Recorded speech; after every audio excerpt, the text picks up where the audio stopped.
বন্ধুরা, তোমরা সবাই কেমন আছো? আর আজকে দেখো এই যে বাজার থেকে ব্রয়লার মুরগি নিয়ে এসেছে, আর সাথে হচ্ছে ধন্দুল।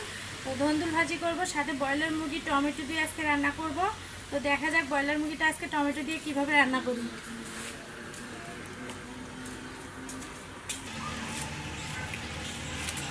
এখন হচ্ছে মুরগিটা আগে ছিলে নেব। আমার তো মুরগি ছিলতে সমস্যা হয়, আর চামড়িটা নষ্ট হয়ে যাবে।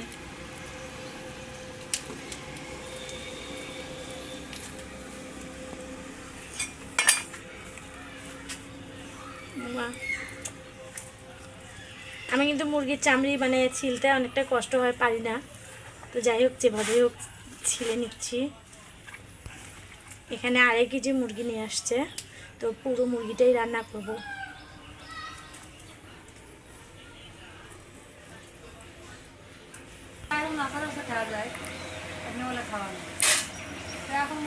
দেখেন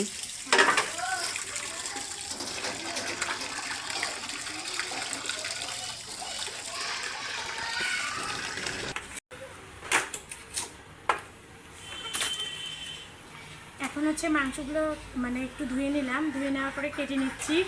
তো মুরগিগুলো দেখেন কি উৎপাত শুরু করে দিছে।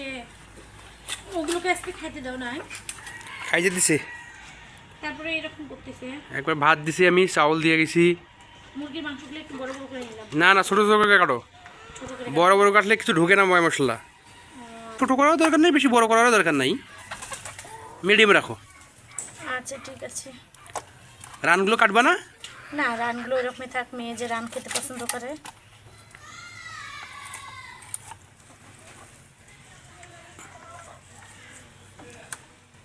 কেটে ধুয়ে নিয়ে আসলাম, এখনো ধন্দুরগুলো কাটা হয়নি। তো ভাবলাম যে মুরগির রান্না উঠাই দিয়ে ধন্দুরগুলো কেটে নেব। তো এখানে আমি এই যে টমেটো ফালি করে নিয়েছি, এখন হচ্ছে পেঁয়াজগুলো দিয়ে দেবো। আজকে একটু পেঁয়াজটা বেশি দেবো, হ্যাঁ, একদম গ্রেভি করে রান্না করব, তো পেঁয়াজটা একটু বেশি দিয়ে দেবো। একটু ঝাল কম করে দিও। আচ্ছা ঠিক আছে। এখন একটু হচ্ছে তেজপাতা আর ডালচিনিটা দিয়ে দেবো, পেঁয়াজের সাথে ভেজে নেব।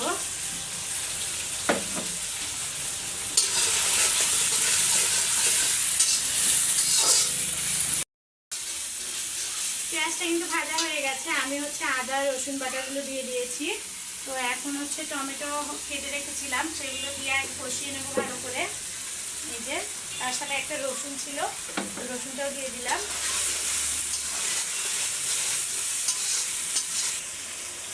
একে একে এখন সব কিছু দিয়ে দেবো। এখানে হলুদের গুঁড়া দিয়ে দিলাম।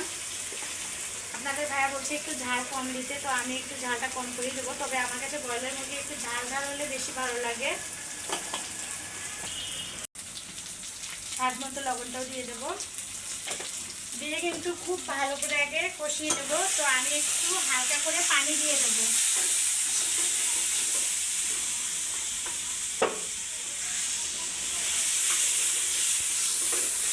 কিন্তু কষানো হয়ে গেছে, তো মাংসগুলো দিয়ে দেবো।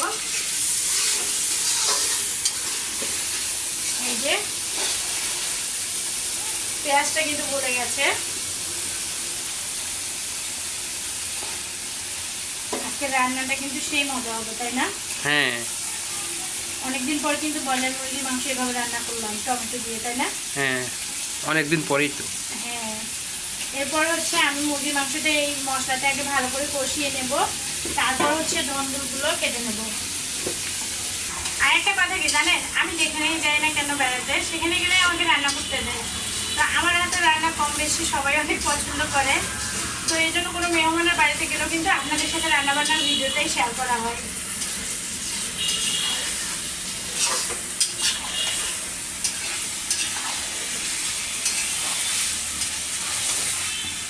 এখন কিন্তু এই যে ঢেকে দিলাম, তো এখন ধন্দুরগুলো কাটবো। এদিকে রান্না চলছে, এদিকে ধন্দুর কাটতেছি। ধন্দুর ভাজি কিন্তু খেতে খুবই ভালো লাগে, আর যদি হয় গাছের তো কথাই নেই, অনেকটাই মিষ্টি লাগে।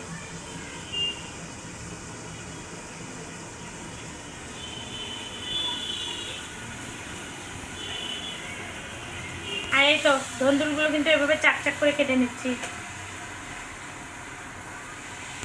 ধন্দুর কাটাও শেষ, মুরগির মাংস কিন্তু এই যে কষানো শেষ। তো এখন হচ্ছে ঝোল দিয়ে দেবো। ঝোল রাখবো না, একটু মাখা মাখা করে নেবো।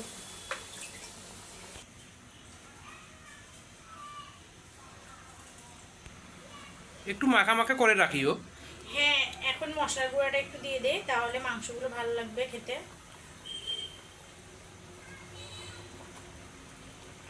একটু বেশি করে দিয়ে দিলাম।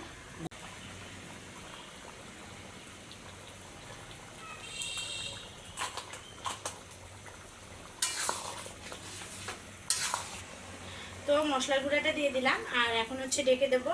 তো এরপরে একবারে নামিয়ে নেব। হয়ে গেছে।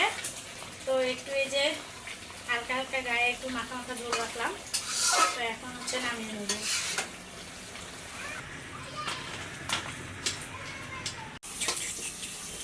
ধুন্দুল ভাজি করার জন্য এখানে আমি খালি পেঁয়াজটা ভেজে নিলাম। তো এখন ধুন্দুলগুলো দিয়ে দেবো।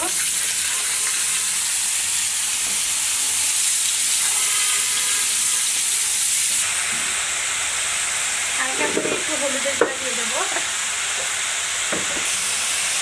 সাথে দিয়ে দেবো হালকা করে মরিচের গুঁড়া, কাঁচা মরিচটা দেবো না, গুঁড়ো মরিচ দিয়ে রান্না করে নেব।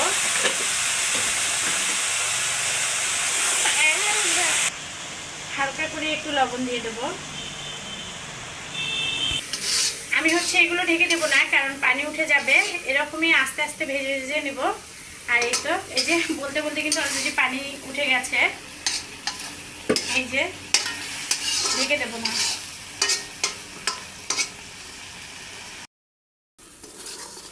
আমার কিন্তু ধুন্দুল ভাজি হয়ে গেছে। তো এখন হচ্ছে ধুন্দুল ভাজিটা নামিয়ে নেব। তো রান্নাবান্না কিন্তু প্রায় শেষ, আর কোনো রান্না নেই। শেষ। তো ঘরে নিয়ে আসছি। এই যে এখানে হচ্ছে মুরগির মাংস রান্না, আর এখানে হচ্ছে যে ধুন্দুল ভাজি। তো সবাই ভালো থাকবেন, সুস্থ থাকবেন। আল্লাহ হাফেজ।